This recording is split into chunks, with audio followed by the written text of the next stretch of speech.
Creo que aún no empieza. Listo, ahí ya comenzó a grabar. Entonces, lo que les digo, muchachos, es que primero, pues aquí estoy en la biblioteca virtual para que ustedes puedan ver los libros de base. Más que todo, la profe es con artículos, pero la verdad es que los artículos no entran muchas preguntas. O sea, pueden leérselos, pero no.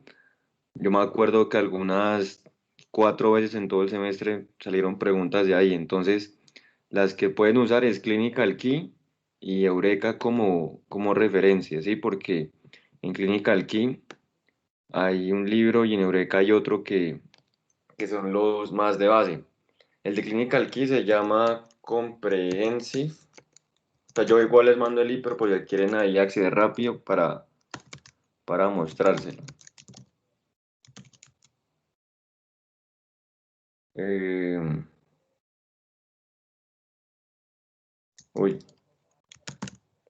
este es Comprehensive Clinical Nephrology. Es un libro que la profe siempre pone en sus diapositivas. Pues yo lo descubrí por unos videos de YouTube de un man que usaba el mismo. Entonces se veían los mismos cuadros, todo, pero básicamente este les va a servir mucho. Mucho sale de ahí, pero la profe no lo manda a leer. El que sí les manda a leer es este de acá, que si estoy aquí en Eureka, que le di aquí en Eureka, buscan donde dice nefrología. Ujú. Y en nefrología está ese libro que se llama Hernando. Ese es el libro, es Hernando. Entonces, pues ahí lo tienen. Pero saben que o sea, este libro lo malo es que solo puedes verlo online, no lo puedes descargar como PDF. Yo lo logré descargar como PDF, pero pues de una manera convirtiendo las imágenes a PDF y eso se los puedo pasar, se los voy a pasar para que tengan ahí, porque la profe en realidad el libro se los pases escaneado. Entonces no sirve de mucho. Por ejemplo, si ustedes necesitan en alguna urgencia buscar, ya saben, en el libro, pues ahí lo pueden ver más fácil. Entonces son los dos libros. Eso les paso ahorita igual a los dos links y ya, pues eso sería. Y ahorita sí. Entonces, sí me están escuchando bien, ¿verdad? Sí, Franz, ¿vas a pasar por el link aquí en el Teams o vas a hacer otro grupo tal vez en WhatsApp o algo? Sí, exacto. No, yo lo que iba a hacer es un grupo en WhatsApp y ahí ya les voy a pasar todo, todo, todo, todo. Ujú. Ya, Franz, gracias. Y organizado ya así. Entonces, ahorita sí, no, que lo llame Pedro y eso sería. Ahora, entonces, o sea, que nefrología, pues lo general lo que les voy a decir ahorita es lo más básico, pero es lo que, si entienden esto y lo prácticamente dominan, entienden el resto. La verdad sí sirve demasiado. Entonces, aquí tenemos cómo es que es del sistema arterial y venoso de todo el cuerpo. Toda la sangre llega hasta donde pueden ver, ¿están viendo el mouse? Hasta el glomérulo, y en el glomérulo, pues aquí ya va a pasar por todo el sistema de túbulos. Entonces aquí recordando lo más básico, pues tenemos una arteriola aferente, que es por donde entra, ¿verdad? Este es el ovillo glomerular o capilares glomerulares, como le quieran decir, es que es lo que estamos viendo aquí también, que por donde entra, después pasa a un espacio de Bowman, que es este de aquí, y todo esto, como vemos aquí abajo también, esto se va a filtrar y va a pasar a los túbulos que son los que están acá. Todo eso va a pasar y esa es la lógica. ¿Por qué pasa hacia los túbulos? Porque hay presión, ¿sí? Esa presión que viene de toda la sangre es lo que logra hacer que se filtre. Esa es la filtración aquí. Y entonces pues pasa a los túbulos y recorra todas hasta que por aquí excreta la orina desde el túbulo colector. Primero lo que pasa es el túbulo contorneado proximal, que es el que ven aquí. Luego pasa una rama descendente delgada de Henle, porque como pueden ver es descendente delgada. Yo me acuerdo de descendente delgada. Y luego la famosa raj, que es esta gruesita que ven acá, que es la rama ascendente de Henle. Es decir, la asa de Henle se divide en una porción descendente y una porción ascendente. Lo importante es que sepan la descendente delgada y la rama ascendente gruesa, que es engrosamiento acá, y que ya lo voy a explicar después. Y Luego el túbulo distal. El túbulo distal también pues es lo que continúa al otro lado y aquí se ubica la mácula densa que ya vamos a ver bien y después el túbulo colector. ¿Sí?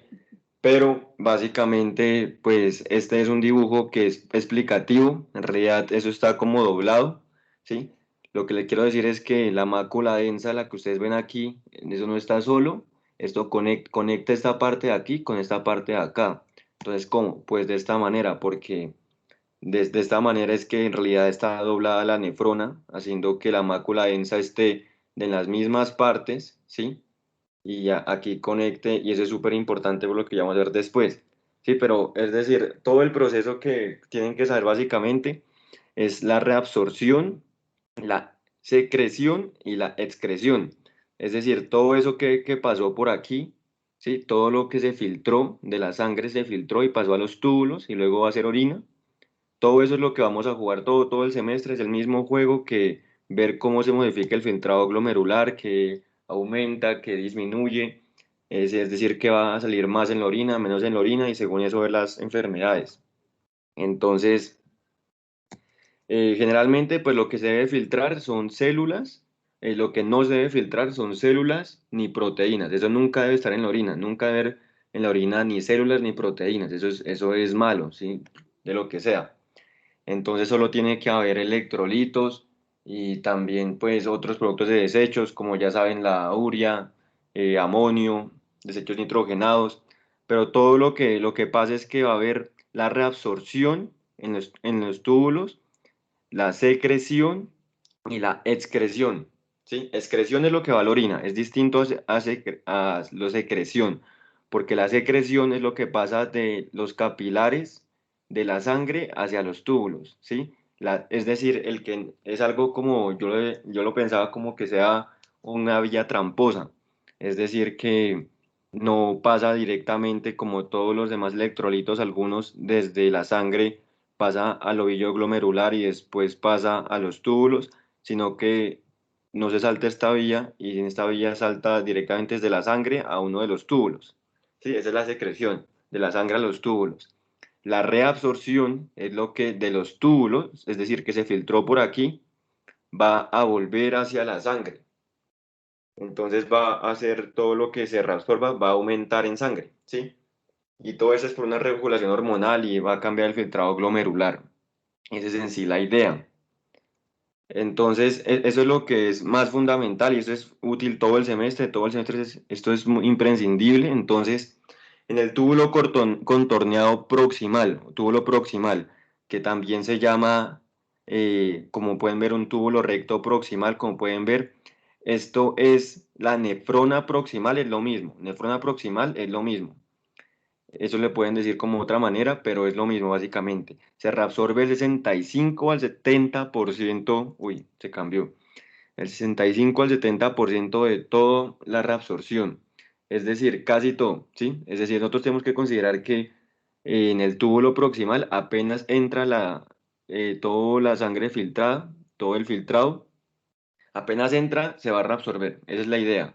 Y todo lo que se reabsorbe después, todo lo que se reabsorbe después, ya viene siendo es por el contrario como lo restante, ¿sí me entienden? Lo restante. Entonces, si es que ustedes alguna vez no se acuerdan dónde es que se reabsorbe en qué parte de los túbulos, es en el túbulo proximal, puede ser lo más posible. Porque en el túbulo proximal, de ese 65 al 70% se reabsorbe la glucosa, bicarbonato, aminoácidos, agua, sodio, cloro que van de la mano, calcio, magnesio, fosfato que también van de la mano. Todos ellos se reabsorben en su mayoría en el túbulo proximal, excepto el magnesio. El magnesio es el único que se reabsorbe más en el asa de Henle, aunque no creo que les pregunten eso, pero pues por si acaso saberlo. Y también, lo está en amarillo, es la reabsorción, ¿sí? Lo que está en verde es la secreción. Es decir, lo que ya vimos que es lo que va a pasar de la sangre a los túbulos, ¿sí? Que por dónde va a entrar, por qué parte de la nefrona, esta es la nefrona, va a ser en el túbulo proximal, se secreta hidrogeniones, ácido úrico y creatinina, ¿sí?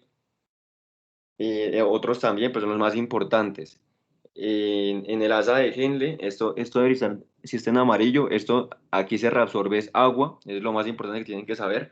El agua que pasa por aquí se va a reabsorber por el asa de Henle de la rama descendente, ¿sí? La rama descendente, porque ahí se va a concentrar la orina. O sea, hay un mecanismo que es el de concentración y es muy complicado, pero básicamente si saben eso ya es todo. Y de todo lo que se reabsorbe es el 20 al 25%. Y después en el túbulo distal es del 5 al 10%, es decir, casi nada. O sea, lo que se reabsorbe es sodio, cloro y calcio, pero pues es muy poquito, es 5 a 10%. ¿Por qué pasa esto? Porque el túbulo proximal, así como por ejemplo el intestino delgado tiene vellosidades, este tiene vellosidades y este otro tiene, pero muy poquitas o tiene casi nada. Entonces casi toda la reabsorción masiva, como se dice, es en el túbulo proximal. Y eso va a servir muchísimo para después. Y también saber que aquí en la nefrona distal, que es túbulo distal lo mismo, se secreta, entra de la sangre hacia el túbulo el potasio, hidrogeniones, ¿sí? Para luego excretarse por la orina. Entonces el filtrado va a ser la filtración, ¿sí? Menos la reabsorción, porque la reabsorción es lo que ya regresa a la sangre, entonces no se va a excretar, y más le sumamos la secreción, ¿sí? Porque es lo que va a aumentar el filtrado, va a aumentar que caiga en cantidades en la orina. De resto, pues en la rama ascendente gruesa hay un cotransportador famoso que es el sodio potasio 2 cloro. Entonces, básicamente lo que se reabsorbe es el sodio potasio 2 cloro. Pero saber básicamente que en el asa de Henle no se secreta nada, solo se secreta en el túbulo proximal y en el túbulo distal. El asa de Henle solo reabsorbe agua y reabsorbe sodio, potasio, cloro y ya con eso ya saben todo. ¿Hasta ahorita tienen alguna pregunta de pronto? ¿O algo que de pronto no me comprendieron?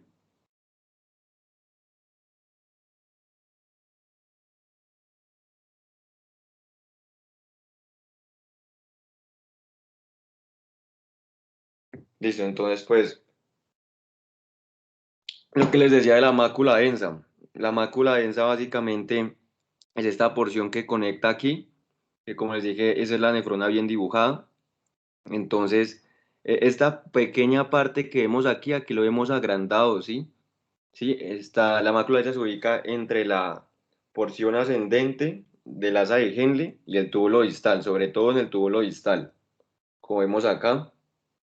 Entonces, esta pequeña parte es lo mismo, ¿sí?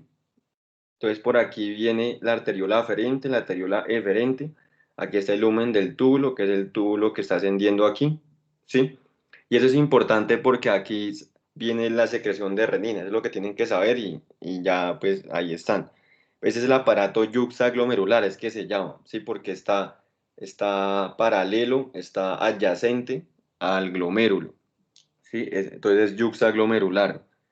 Entonces aquí se secreta renina y si ustedes saben que ahí se secreta la renina, pues ya saben. Entonces la renina, como ya sabemos, es la que va a hacer que aumente la presión arterial cuando la presión arterial disminuye. Entonces la presión arterial disminuye los mecanismos del famosísimo sistema renina-angiotensina-aldosterona. ¿Alguien sabe cómo funciona esto? ¿Podría de pronto interpretar el gráfico?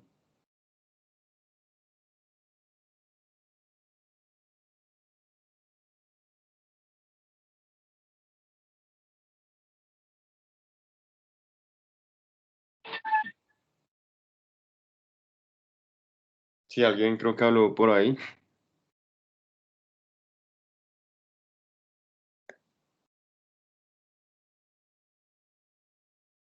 Bueno, entonces, o sea, básicamente lo que digo es que ahí se secreta la renina, ¿sí? O sea, la renina está aquí en las células granulares, que son las de las paredes, ¿sí? Y pasa la sangre, y cuando pasa la sangre, la renina, que está aquí en este aparato yuxtaglomerular, en la parte de la mácula densa, esta es la mácula densa, ¿sí?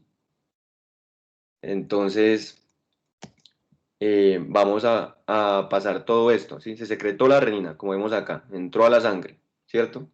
Entonces, el nombre es básicamente todo, es renina, angiotensina, aldosterona. Es el orden, ¿sí? Porque la renina lo que va a hacer es que convertirla en angiotensinógeno, que es secretado por el hígado, que ya está también en la sangre, y ese angiotensinógeno lo convierte en angiotensina 1, ¿sí? Y como sabemos, pues luego ya viene la famosa enzima convertidora de angiotensina, la ECA, y esa la convierte en la angiotensina 1 en angiotensina 2. Y esta angiotensina 2, pues yo al principio con lo que sabía es básicamente que produce aldosterona, como les dije, como el nombre dice, produce aldosterona, pero en realidad son 5 funciones, no es la única función, esa es solo una de estas que la vemos aquí. Entonces, ¿quién me puede decir qué hace la aldosterona?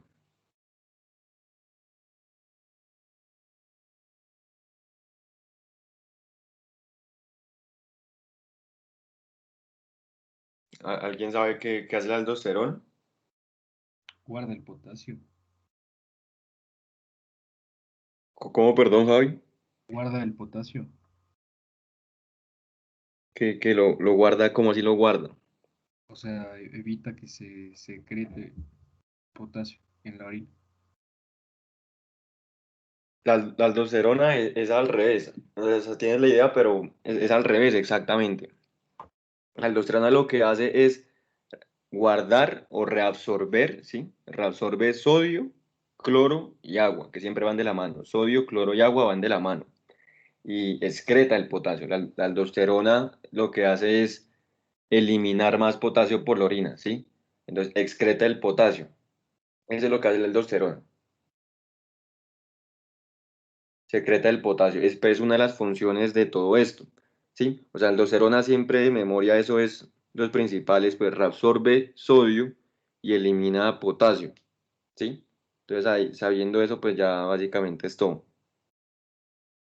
Y lo que pasa es que la aldosterona también es un potente vasoconstrictor, como podemos ver aquí. Hay una vasoconstricción sistémica, ¿sí?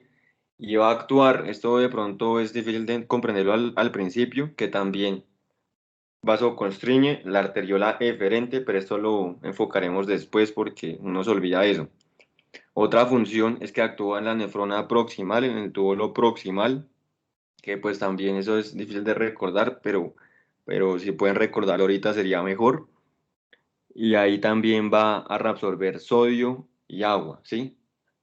Y en el centro del hipotálamo de la sed, va a estimular la sed para que la persona pues aumente la volemia. Recordemos que si consume más agua, pues aumenta la volemia, y si aumenta la volemia, pues aumenta la presión arterial, ¿sí? Entonces todo está encaminado a aumentar la presión arterial cuando disminuye. Todo esto ocurre cuando la presión arterial disminuye.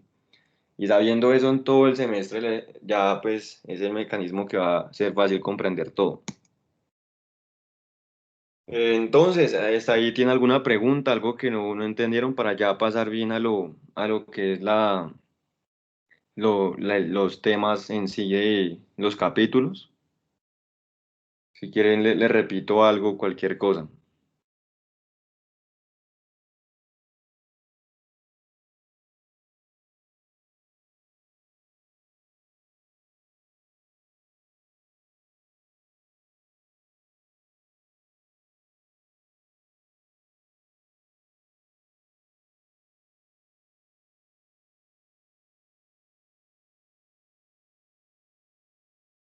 Entonces, ¿qué es lo que pasa? ¿Qué es lo que pasa? Que tenemos, eh, ahí no dices que de pronto vieron ahí, pues, pero ya, aquí, ¿quién sabe cuál es la tasa de filtración glomerular normal?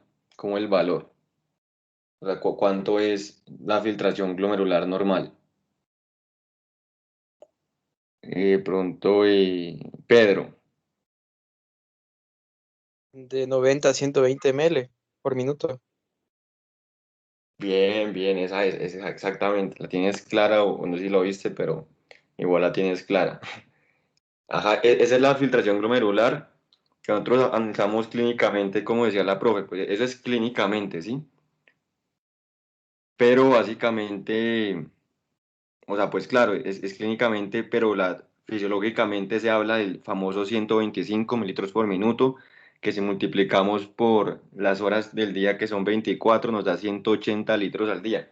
Es decir, por el riñón pasan al día, cada día, 180 litros de sangre que van a filtrarse 125 cada minuto, es hartísimo. Sí, pero básicamente lo que tenemos que saber es hay marcado, o sea, ¿cómo estimamos esto? ¿Cómo sabemos? Estimar es calcular, ¿sí? Pero pues, por alguna razón les gusta decir a los nefrólogos estimar. Pero tenemos marcadores y tenemos fórmulas, ¿sí? Los marcadores van a ser para utilizar fórmulas o también pueden servir por ellos solos.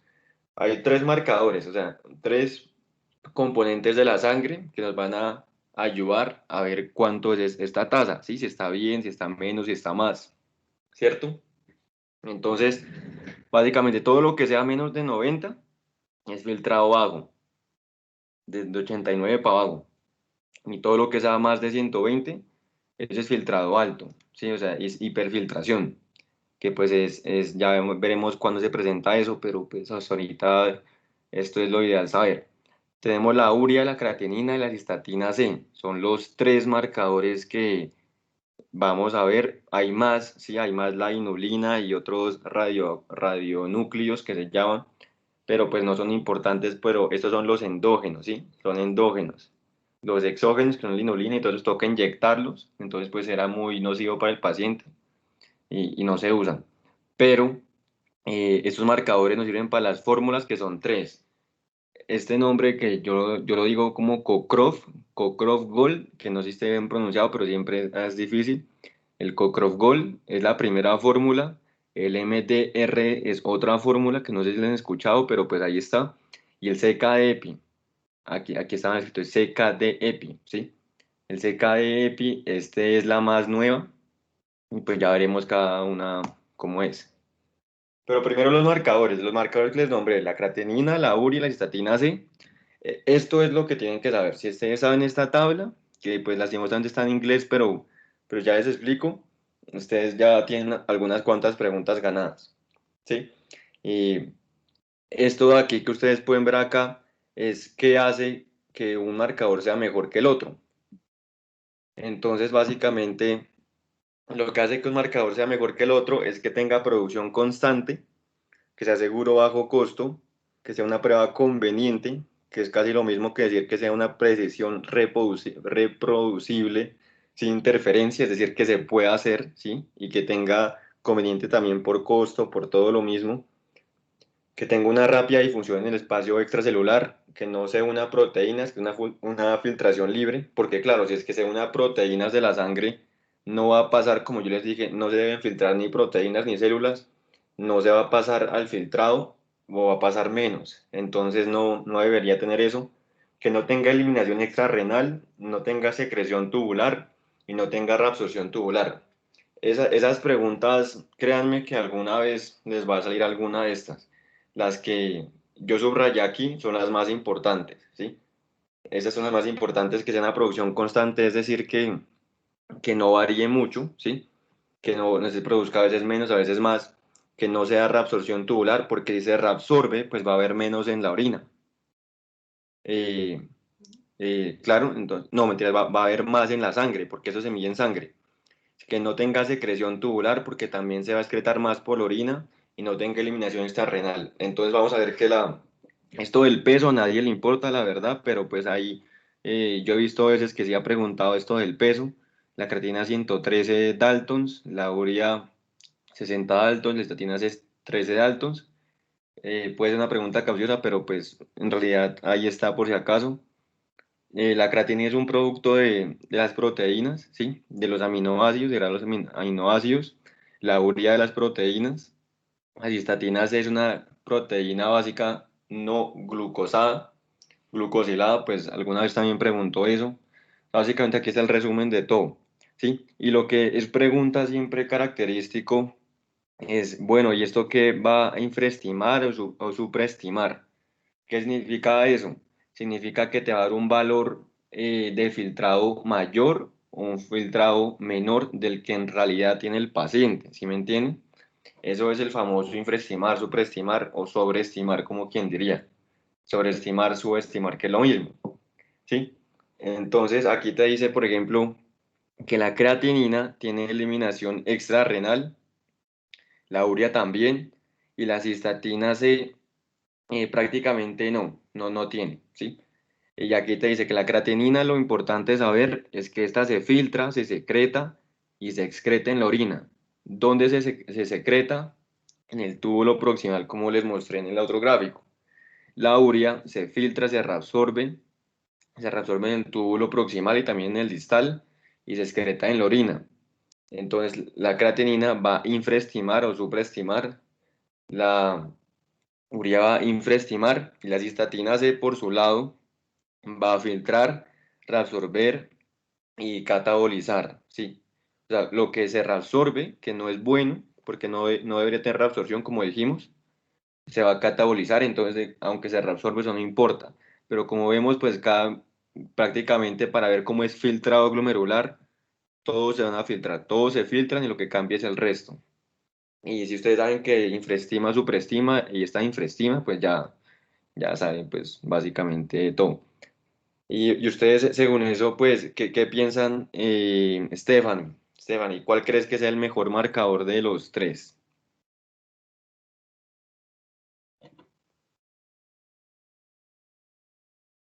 De los que nombré.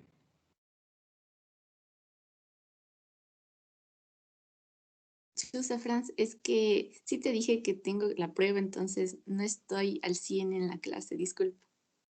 Ah, no, dale, no te preocupes, no, igual pues ya saben que pueden ver la grabación y cualquier cosa pues así respondan mal o lo que sea, pues no hay problema. Entonces, ¿qué me dices, Sol? Sol, ¿sabes cuál es el marcador glomerular de los tres? ¿O cuál tú creerías? Entre creatinina, urea y cistatina C.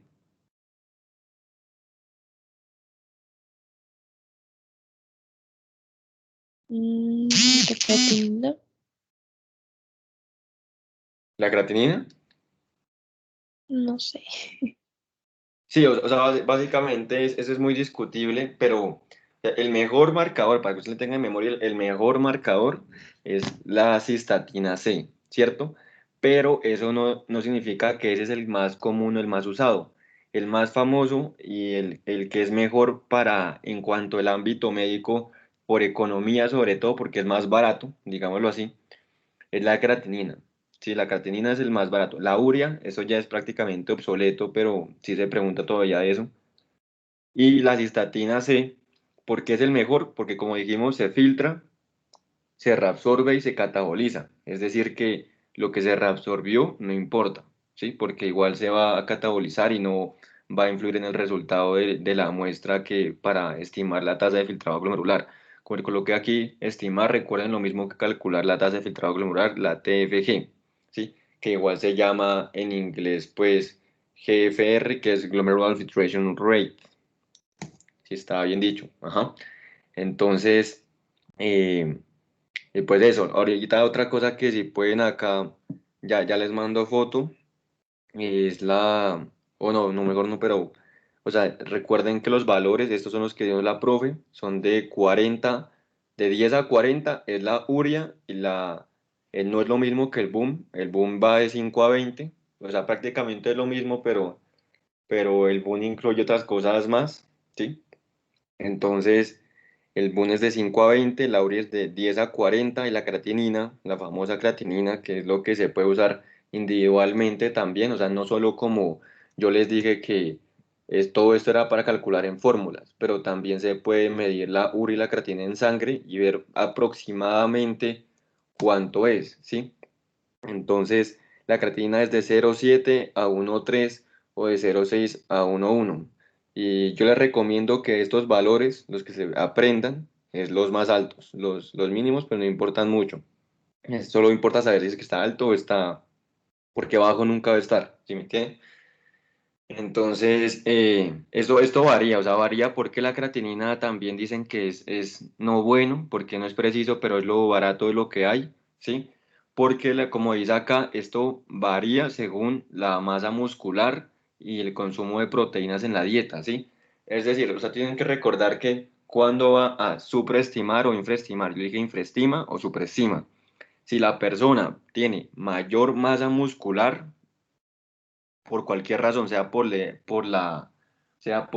es musculoso, o sea porque come muchas proteínas, eso va a superestimar la tasa de filtrado glomerular, porque cuando la tasa de filtrado glomerular con la creatinina es mayor, ¿sí? La tasa de filtrado glomerular que se va a calcular va a ser menor, ¿sí? Eso es indirectamente proporcional, pero va a ser menor porque si ustedes ven que la creatinina está alta, siempre que está más de 1,3 o más de 1,1, ustedes al ojo ya miran que eso está mal, que ese riñón está mal, ¿sí?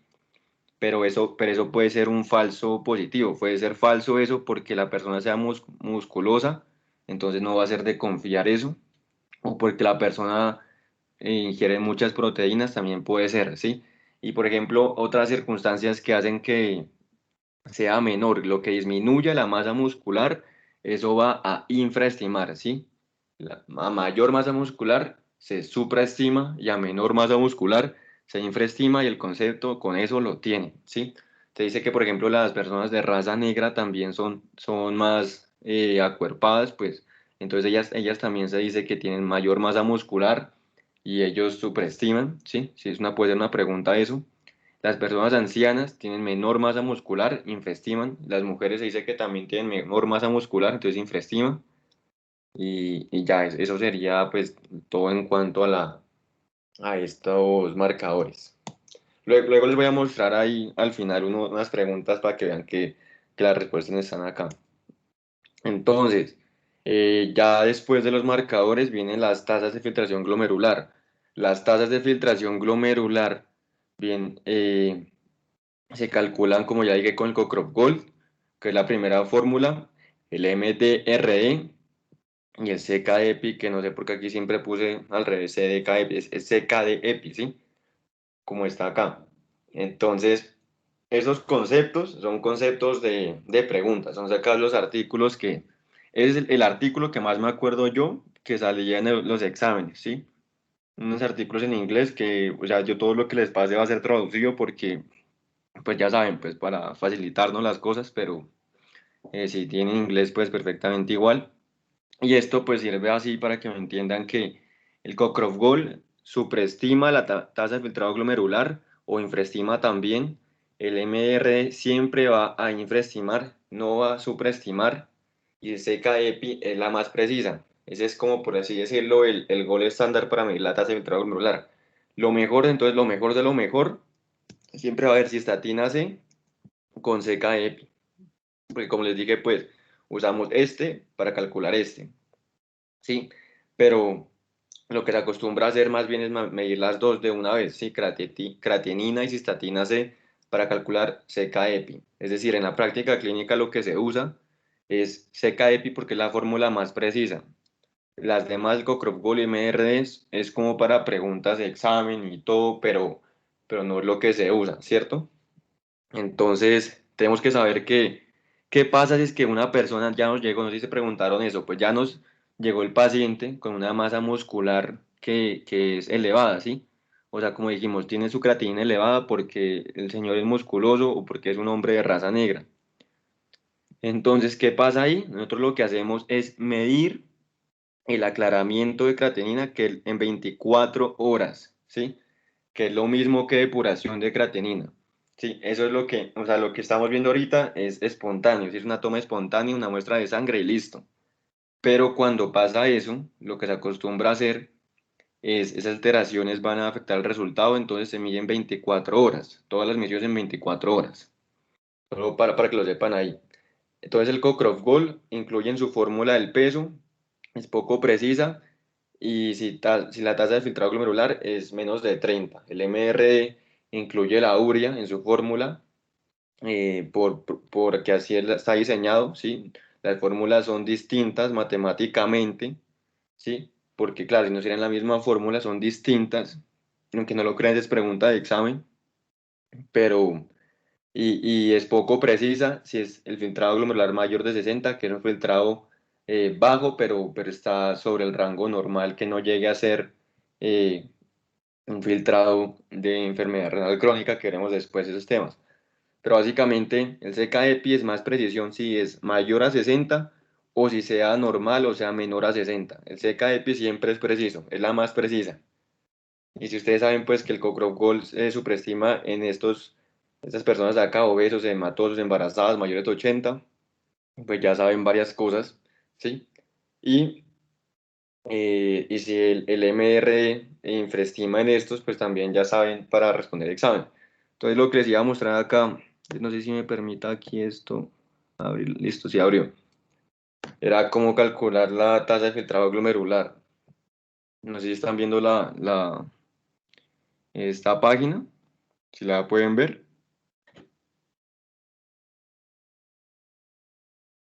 Sí, hermano.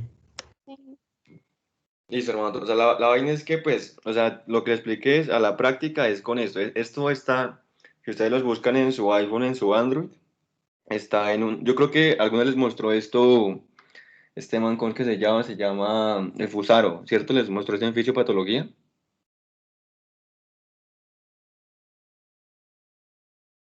Sí, algo ahí mostró unas páginas. Claro, claro, o sea, lo que, lo que el man estaba haciendo es esto. O sea, por lo general tienen que bajarse una aplicación porque, o sea, las fórmulas nadie se las va a aplicar, nadie se va a poder calcular así a mano, como quien diría. Entonces, pues, hay una página web o aplicación celular que es de la misma página. Se buscan calculadora de filtrado glomerular y listo. Y aquí te dan la opción para calcular con creatinina o con cistatina. No te dice con urea porque como les dije la urea es prácticamente ya obsoleta, ¿sí? Es muy impreciso, es lo menos preciso que hay. La creatina es lo que es más asequible, entonces pues, por ejemplo, si colocan una tasa de filtrado glomerular que dice, la creatinina ya les dije que lo normal es entre 0,7 y 1,3, ¿verdad? Entonces, como les dije, mejor apréndanse los valores topes. En hombres 1,3 y en mujeres 1,1. Más de eso ya está alto. Entonces, si le ponemos, por ejemplo, 1,7, ¿cierto? Y ponemos la edad, o sea, también va a variar. Si tiene más edad, tiene más masa muscular o menor masa muscular. Si le ponemos 1,7 a un señor que tenga sus 80 años, ¿sí? Y sea hombre, pongámosle no, que no sea raza negra porque va a salir muy bajo esa tasa, pero pues ahí calculamos, esto pues no lo hacemos caso, los ensayos estandarizados y eso, la superficie no. La superficie sería, por ejemplo, en un paciente amputado. Si llega un paciente sin una extremidad, pues habría que ajustar la superficie corporal, porque eso usualmente se calcula es mililitros por minuto y sobre 1,73, pero pues eso no, a nadie le importa, pero démosle calcular. Entonces, este paciente, ¿sí? Tiene una tasa de filtrado glomerular de 37, que es bajísimo, ¿sí? Es bajísimo. Yo dije que iba de 90 a 120, entonces es bajísimo. Es el ejemplo de qué es lo que pasa, ¿sí? Pero ¿qué pasó? Que la MDRD, ¿qué hizo? Que esta en este caso, eh, aquí lo que hizo fue sobreestimar, o sea, pues fue por un poquito, no sé por qué sobreestimó, pero pues básicamente aprenderse que generalmente va a salir menor, ¿sí? Va a salir menor. O puede ser porque no pues la cistatina, que es lo ideal, pero básicamente esa es la idea, que el filtrado quede con esta ecuación de seca de EPI, con MR va a dar más bajo, va a dar un filtrado más bajo y eso es infraestimar. Entonces, no sé si me comprendieron ahí esa parte.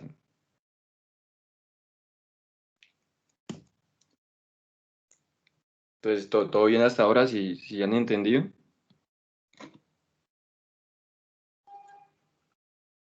¿Qué me dices, Diana? Sí, hasta ahorita sí está todo entendido. Dale, listo, de una, perfecto. Cualquier cosa, pues, o sea, ustedes molesten, me digan, me frases, no entendí, está yendo rápido, está yendo lento, lo que sea. Entonces, todo bien en ese lado. Aquí, esta parte quiero que le pongan ojo. Esa parte, échenle ojo porque lo que vimos ahorita, si todo esto, lo que vimos, es la valoración de la función glomerular. ¿Por qué glomerular? Porque en el glomérulo es donde ocurre la filtración, ¿sí? La filtración que vimos al inicio. Esa es la filtración glomerular, ¿sí? Filtración glomerular siempre.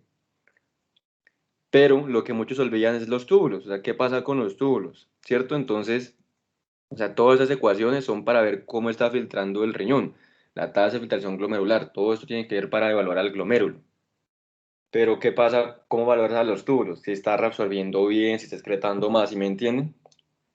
Esto yo creo que muchos lo olvidan es porque en el libro solo describe como un párrafo y ya, pero esto se mira en los demás temas específicamente.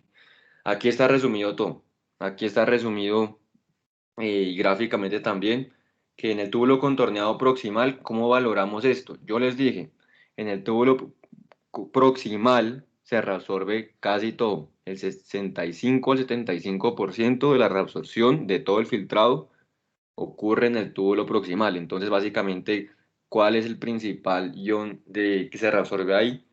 El sodio. Otros puede ser, por ejemplo, la glucosa, si o el bicarbonato, que los medimos en orina. Todo esto para valorar la función tubular toca verse en orina, ¿sí? Eh, entonces vemos que tenemos sodio urinario o FeNA, que es yo le digo FeNA, que es la fracción excretada de sodio en orina, ¿sí? La fracción excretada es la misma vaina, pero en porcentaje. Esos en los temas respectivos les diré los valores y todo, pero pues básicamente no se olviden de esto, ¿sí? La función tubular, porque también suele preguntar esto y es importante tenerlo una vez claro. Para valorar el túbulo proximal, entonces vemos cómo está el sodio en orina, ¿sí? Para valorar cómo está el asa de Henle, yo les dije que aquí se reabsorbe agua, ¿cierto? Entonces, si es que no se está reabsorbiendo agua, entonces toda esa agua se va a excretar por la orina, porque no se reabsorbe, no regresa hacia la sangre, ¿cierto? Entonces, pues vamos a ver que hay poliuria. Si el paciente está poliúrico, no, esa osmolaridad está disminuida, el paciente tiene poliuria y esa es la idea, ¿sí me entienden? Y hay una prueba de restricción acuosa que también es para valorar esto. Y en el túbulo distal, como les dije, esto es así, vamos consolidando conceptos que se secretaba potasio, como nos dijo Javi, por la aldosterona, y se secreta también hidrogeniones, ¿sí? Hidrogeniones y potasio es lo principal. Entonces tenemos que ver, por ende, para valorar el túbulo distal, cómo está el potasio en orina, ¿sí? El Ku, el GTTP, que es el gradiente transtubular de potasio, eso lo veremos después, y cómo está acidificando la orina. La orina está con cómo es el pH urinario, ¿sí me entienden? Y el anion gap urinario y la fracción excretada de bicarbonato, que también varía según si es que está muy ácida o muy básica. Entonces, ahí, ¿qué me dices, Johnny? ¿Cuál es el pH normal de la orina? O sea, ¿la orina normalmente es ácida o alcalina o básica? Así, suerte o muerte, así, aunque sea adivinando.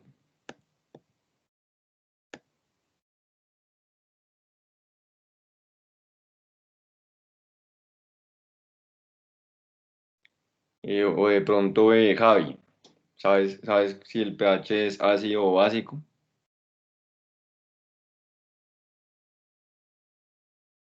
El pH de la orina, ¿no? Creo que es básica tirando un poquito ácida. 7.25, 7.35 por ahí. Sí, más bien es tirando a ácida, ¿sí? Incluso lo que si sea más de 5,5 ya se considera que es alcalina. O sea, no es, nosotros sabemos como siempre que el pH va de 7,35 a 7,45, pero tienen que tener la idea desde ahora de que la orina siempre lo normal es que sea ácida, ¿sí? Ácida es la orina normal. La orina, como vamos a ver ya ahorita el examen general de orina, que ya estamos acabando ya 2 semanas de clases de lo que vimos, pero pues básicamente la orina siempre es ácida, ¿sí? O sea, tiene que ser ácida. Cuando no es ácida, cuando tiene hacia alcalino, pues eso es malo. Es normal. Por ejemplo, aquí vemos que tiene un pH de 5, entonces es un pH que diríamos bien, ¿sí? Entonces el pH urinario no está estrictamente dicho como es en sangre, de 7,35 a 7,45, pero sí tenemos que saber que tiende hacia lo ácido. Está muy ácido, es pH de 5, imagínense eso. Sí, entonces, una idea general es que más de 5,5 es una harina que está alcalina. Y cuando la orina es alcalina, eso ahí proliferan bacterias, ocurre proteinuria y pues todo eso es malo. Pero, o sea, esto ya es lo fundamental para iniciar el semestre. Es un tema que también vamos a ver bien bacano cómo es que se resuelven los casos clínicos. Lo que sucede es que el examen general de orina o también microscópico elemental de orina, el famoso EMO o uroanálisis, como le quieran decir, se divide en tres partes, ¿sí? Aquí tenemos la hojita. Ese es el examen de orina que no es ningún complique para hacerse, pero y lo he dividido aquí gráficamente. Tenemos la parte física, la parte química y el sedimento, ¿sí? La parte física es física porque es macroscópico, es lo que nosotros vemos que, no, la orina le llegó de color rojo al paciente o el paciente acudió porque tiene la orina de color rojo, ¿sí? Entonces, esa es la parte física. Por ejemplo, en este tiene color rojo, ¿sí? La interpretación es color rojo.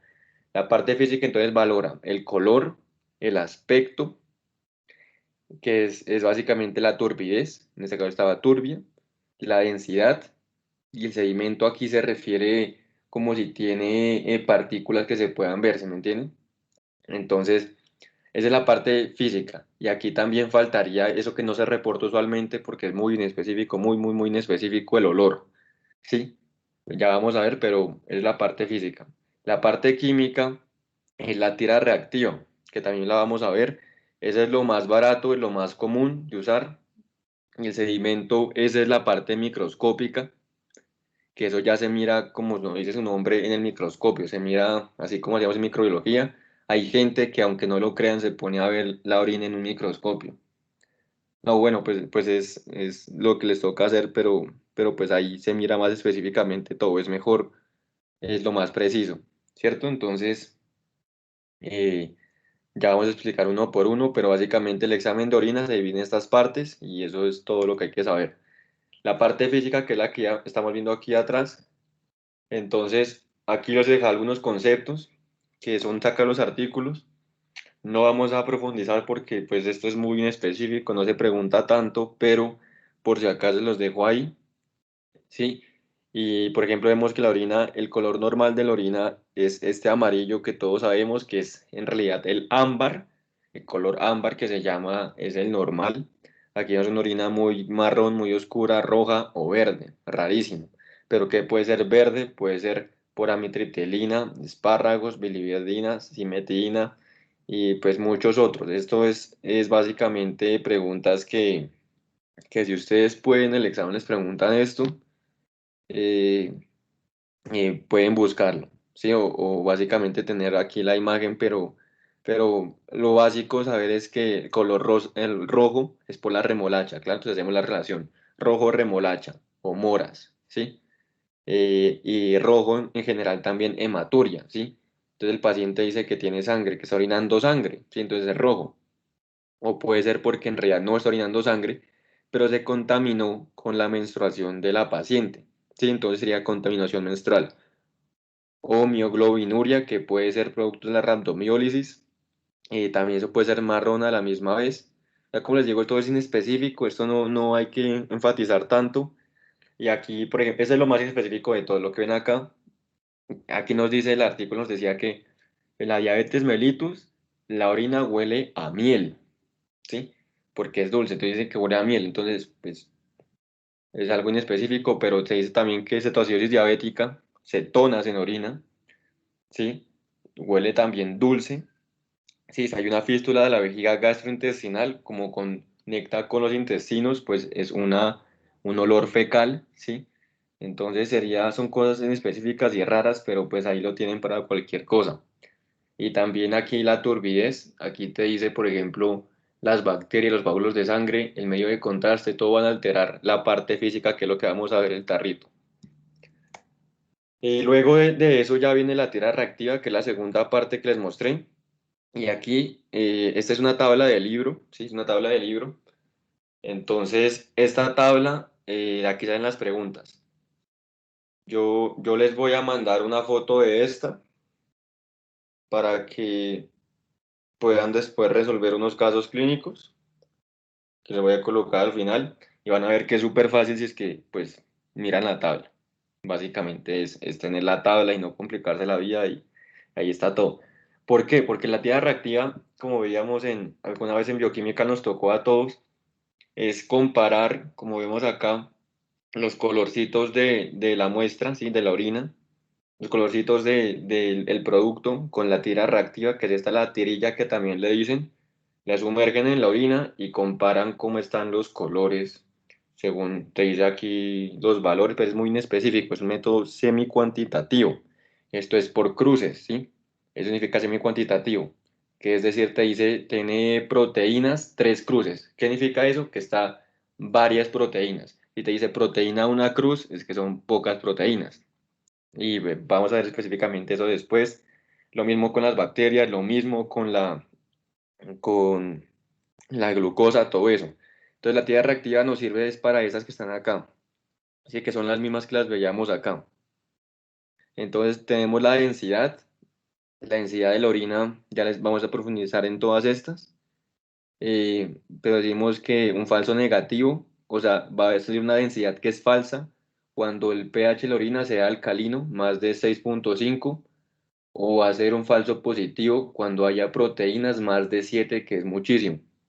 Sí, entonces el pH también, falsos positivos, por ejemplo, no hay hemoglobina, vemos ácido ascórbico, retraso en el examen de orina, densidad elevada, formaldehído, es decir, si un paciente se demora mucho en llevar la muestra de orina, ¿sí? Puede incluso haber que precipite hemoglobina, entonces pues saldría un falso negativo.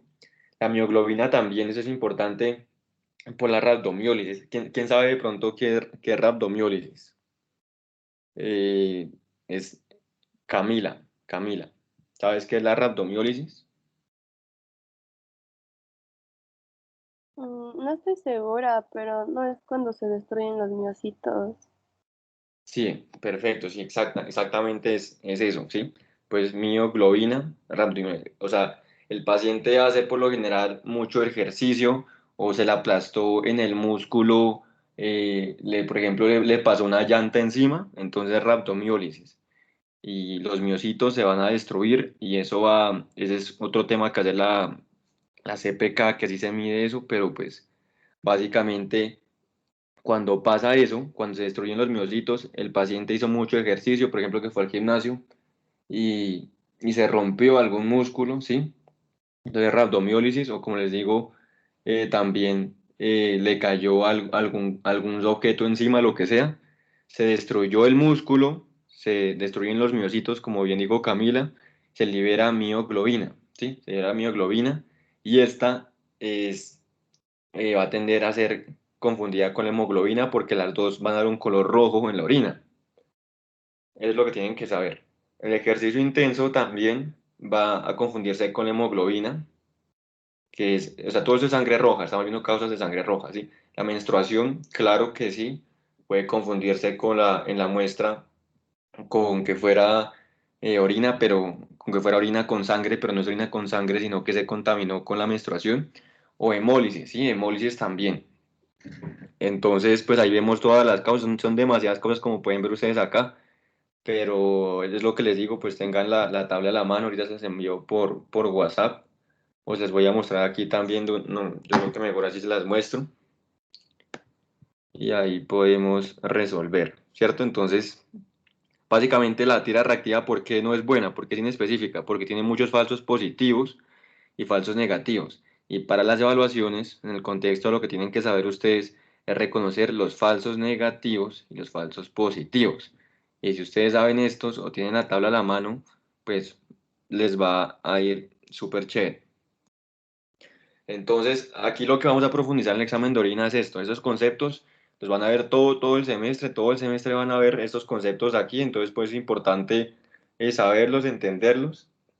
Entonces, como les decía, la densidad es lo mismo prácticamente, les van a decir, pues puede que no sea lo mismo, pero es lo mismo para fines generales que decir gravedad específica, ¿sí? Porque, por ejemplo, ustedes veían acá que nos decía densidad 1.05, esa es la gravedad específica, es lo mismo, ¿sí? Y eso está muy relacionado a la osmolaridad, esa es la densidad de la orina, está muy relacionado a la osmolaridad. A más osmoles en orina, la orina va a ser más densa y a menos moles va a ser más acuosa, ¿sí? Entonces, esto también es un punto clave que, por ejemplo, de la densidad, lo normal es de 1.010 a 1.030. Si ustedes leen algún examen, cualquier cosa, ya saben que es de 1.010 a 1.030, ¿sí? Pero si alguna vez necesitan calcular, pues la profe no les dice cuál es la osmolaridad urinaria, tienen que multiplicar los últimos dos números, que son estos de aquí o estos de aquí, por 35, para saber si es que está aumentada o está bien disminuida, ¿cierto? Entonces, eso es importante, vamos a ver ahorita cada uno por uno, por lo general es que también eso es importante, la densidad, lo más general, la glucosuria, que es glucosa en orina. ¿Cómo sabemos si es por la diabetes o no? Porque en la diabetes la glucemia, el umbral es 180, ¿sí? Cuando haya glucosa en orina en un paciente diabético o que no haya sido diagnosticado de diabetes, pero toca medirle la glucemia en sangre, cuánto está de la glucosa, ¿sí? Entonces, si es que está más de 180, que nosotros sabemos que lo normal es hasta 125 aceptable, hasta 100 lo ideal, pero pues 180 más de eso va a haber glucosa en sangre, ¿sí? Es el umbral, como quien diría. Y también puede ser por un daño en el túbulo proximal. ¿Qué pasa con daño en el túbulo proximal? Como yo les dije, también la valoración de el túbulo proximal, ¿se acuerdan de esa imagen de acá? Entonces aquí, por ejemplo, en otros me refería también a la glucosa porque se absorbe mucha sodio y glucosa en el túbulo proximal. Y lo que pasa es que si es que la glucemia, aquí no tampoco está, toca corregir eso. Aquí es que sea una glucemia menor a 180. Esperen ahí. O sea, si la glucemia es menor a 180, eso significa que el paciente no es diabético y lo que tiene dañado es el túbulo proximal, ¿sí? Así se mide. Las proteínas, por su lado, como ya les dije, no debería haber proteínas en orina. Toca ver específicamente si está normal o elevado, ya vamos a ver eso más específicamente. Si es proteinuria, que puede ser selectiva o no selectiva. Para no complicarnos, selectiva significa que la proteína que... a ver, ¿quién me dice, por ejemplo, Diana, cuál es la proteína más abundante o la más importante del cuerpo?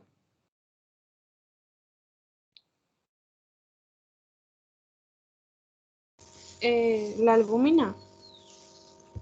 Sí, la albúmina, exactamente. Entonces, como esa es la proteína más importante, entonces, si la proteína te dicen que es selectiva, es porque la proteína que se detectó en orina es albúmina. Y si dicen no es selectiva, significa que no es albúmina, es cualquier otra proteína distinta a la albúmina, ¿sí? Y otro tipo de proteinuria que se llama por sobreproducción o de o también se llama esta por sobreproducción o por rebote, porque se sobrepasa los umbrales para reabsorber, es decir, pasa tanta proteína en el cuerpo, por ejemplo, es característico las gamapatías monoclonales, que aunque suene raro este nombre, en hematología lo van a ver, es cuando se producen muchas proteínas en el cuerpo, inmunoglobulinas en este caso, pero todas esas se van a filtrar por los túbulos y va a haber una tanta producción de proteínas que no se puede reabsorber eso. O sea, normalmente sí se pasa proteínas un poquito al filtrado, pero todo eso se tiene que reabsorber, todo se reabsorbe, ¿sí? En la orina no tiene que haber, pero de lo que se filtra cuando no se puede reabsorber todo es proteinuria por sobreproducción. Esto en el tema de calcio lo vamos a ver, pero hasta mientras con eso pues ya tenemos. La hematuria hay que ver si es glomerular o no glomerular. La leucocituria hay que ver si es que hay inflamación o infección, importantísimo diferenciar. Y el pH que debe ser ácido menor a 5,5, ¿sí? Entonces, especificando cada uno de estos que estábamos acá, primero la densidad. La densidad puede ser, como ya les dije, de 1,010 a 1,30, ¿sí? Si es todo lo que sea menor, aquí tienen sus causas, todo lo que sea mayor de 1,030, aquí tienen sus causas, ¿sí? Pero las más importantes son las que les señalé aquí con la flecha, ¿sí?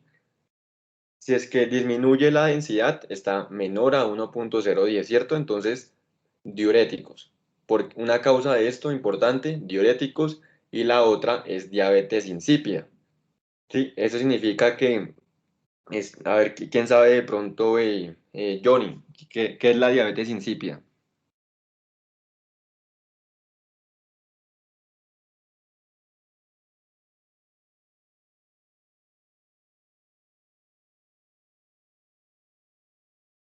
Eh, bueno, listo, entonces la diabetes insípida se dice diabetes insípida porque es como la diabetes que hay poliuria, ¿sí? El paciente está poliúrico, está orinando mucho, a cada rato quiere ir al baño a orinar y orina muchísimo, toneladas de agua. Entonces, la diabetes insípida, los diuréticos cursan con disminución en la densidad, ¿sí? Y cuando es mayor a 0.03, es lo contrario, es una orina que está más concentrada, ¿por qué? Porque hay deshidratación, ¿sí?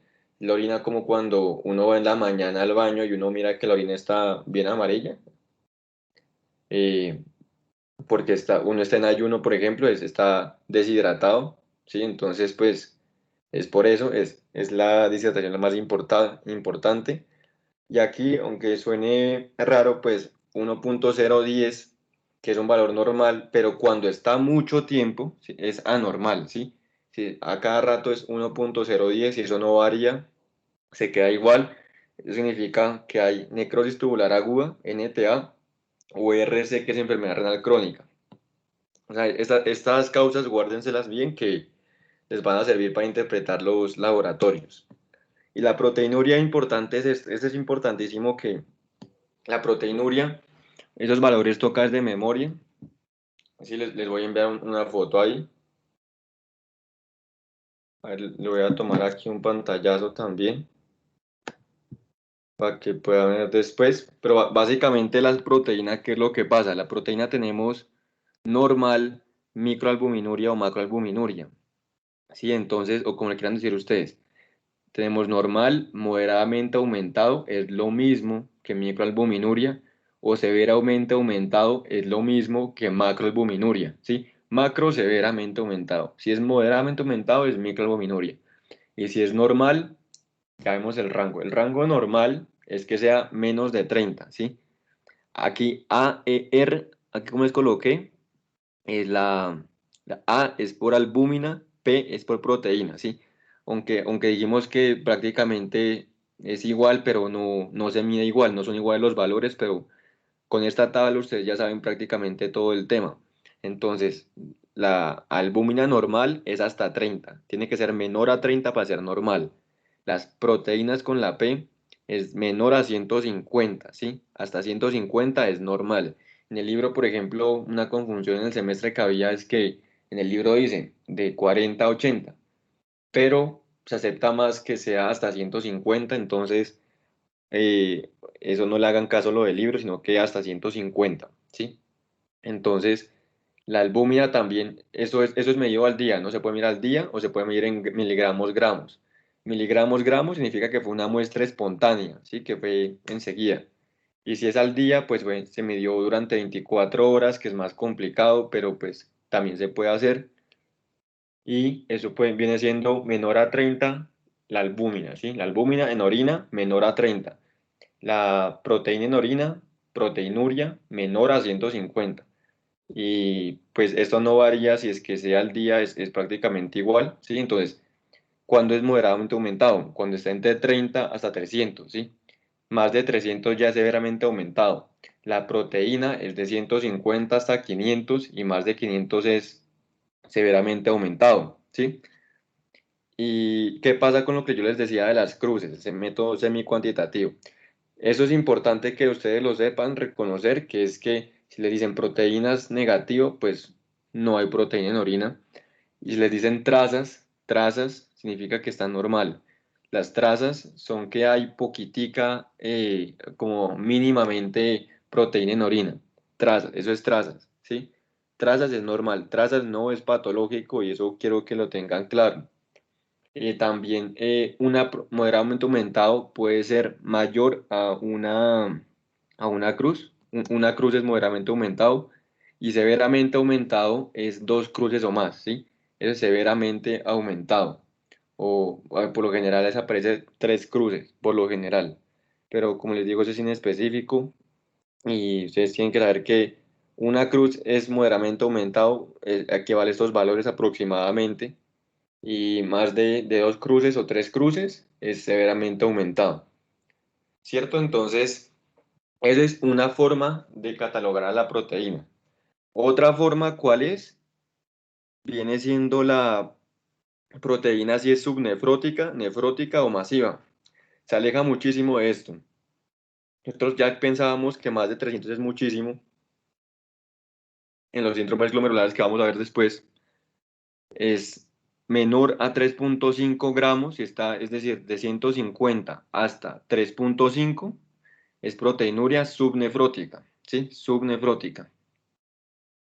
Más de 3.5 gramos, eso es proteinuria nefrótica, y más de 8 gramos es una proteinuria masiva, que es muy rara de ver, pero pues básicamente eh, lo que quiero que tengan claro es que pues esto lo vamos a ver después, pero es una idea general. Luego ya les voy a mostrar cuando vemos específicamente los síndromes glomerulares, que es mucho más chévere, mucho más entretenido y con los casos clínicos, cómo se trata de ver esas proteínas, ¿sí? O sea, subnefrótica menos de 3.5, nefrótico más de 3.5 y masivo más de 8. El punto de corte para recordar entonces es 3.5. De la hematuria, ¿qué podemos decir? Que la hematuria viene siendo, como les dije, diferenciar si es extraglomerular o glomerular, ¿sí? ¿Cuándo es extraglomerular? Cuando es a la vista muy rojo, muy rojo. Glomerular es más bien marrón, o es un rojo que le dicen Coca-Cola, es muy oscuro, ¿sí? Un rojo oscuro o negro prácticamente. Los coágulos están presentes en el extraglomerular, pueden estar presentes, en la glomerular no. La proteína puede estar junto a la hematuria o puede no estar, eso no le haga mucho caso. Pero lo diferencial acá es esto que está aquí, los eritrocitos dismórficos, ¿sí? Como estamos explicando acá. Es decir, o sea, para decir que un paciente tenga orina con sangre, ¿sí? Orina con sangre, es para preocuparnos. ¿Es algo grave o pues algo que no es tan grave, cierto? Entonces, lo primero que se hace es hacer TR, como vemos acá, es la tira reactiva, ¿sí?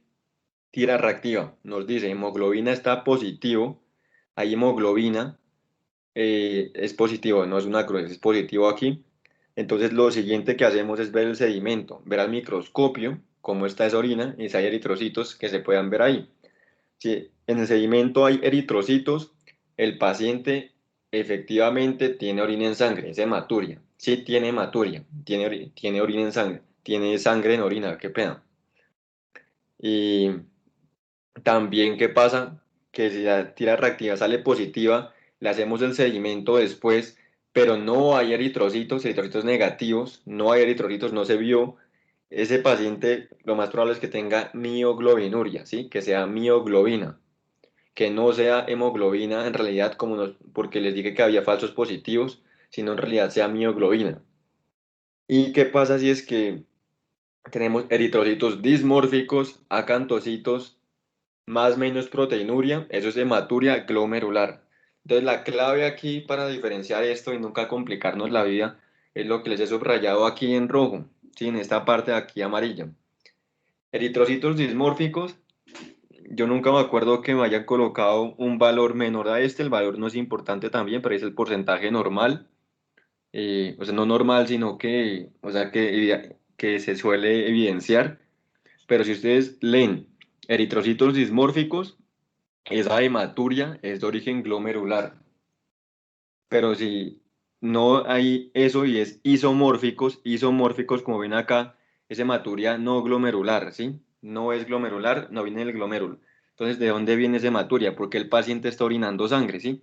Porque bien tenga piuria, disuria, por un trauma, porque se golpeó la vía urinaria, entonces pues sangró, ¿sí? Porque toma anticoagulantes, o por un cólico lumbar o nefrolitiasis. La nefrolitiasis, cuando hay cálculos renales, el paciente tiende también a orinar sangre, ¿sí? Pero no significa que venga del glomérulo, ¿no? Sino viene de otra parte de la vía urinaria que es distinta al glomérulo. Ahí están las causas de hematuria no glomerular y las glomerulares. La clave aquí es eritrocitos dismórficos. isomórficos es extraglomerular y glomerulares dismórficos. Y aquí está lo de la parte de la leucocituria, ¿sí? La leucocituria es la esterasa leucocitaria, ¿sí? Se mide con esto. La esterasa leucocitaria es una enzima que básicamente cuando hubo una infección urinaria o una inflamación va a estar presente, se va a pintar en la orina, en la tía reactiva, y también toca ver las bacterias, ¿cierto? Entonces también van a escuchar el término piocitos. Estos términos que se los puedan familiarizar estaría genial. Leucocitos, piocitos y esterasa leucocitaria, hagan de cuenta que se refieren a lo mismo, ¿sí? A que hubo un proceso inflamatorio, pero lo que vamos a ver acá es los distintos escenarios, ¿sí? Aquí hay que tomarle una foto también porque eso nos va a servir después. Les voy a mostrar en un rato. Y tenemos síntomas. Tenemos leucocitos, aquí como pueden ver a la izquierda, ¿cierto? O tenemos bacterias y tenemos nitritos positivos negativos. Esto es una infección de vía urinaria. Eso es muy clave, esto es lo más resumido posible. Si no tenemos síntomas, si tenemos leucocitos positivos, tenemos bacterias, nitritos pueden haber o pueden no haber positivos o también negativos, es una bacteriuria asintomática.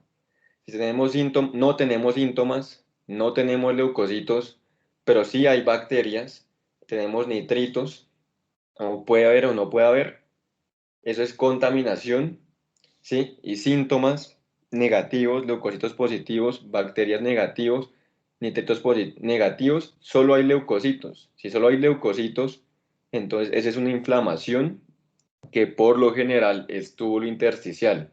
Túbulo intersticial es la parte que, esto también lo van a escuchar mucho, esto es el túbulo intersticio, ¿cierto?